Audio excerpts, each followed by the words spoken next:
Should we hire a philosopher for our engineering department? I'm Jordi Robert Reeves, founder of Connecting Perspectives.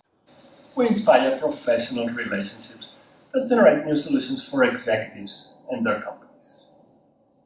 So should we get a philosopher with our engineers? Why not? I was recently teaching at the Basque Culinary Center. Great center.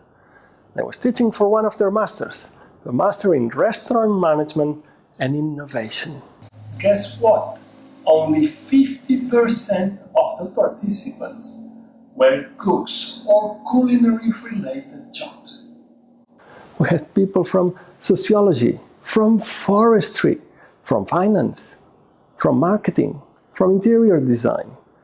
And there was a great group, very active. And I'm told they're finding great solutions at the different assignments they're having. Are we having something similar at our companies? Are we having this diversity within the very same departments? What can we do? What do you do?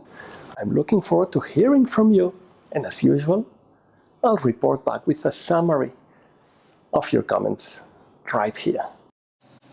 Keep connecting new perspectives.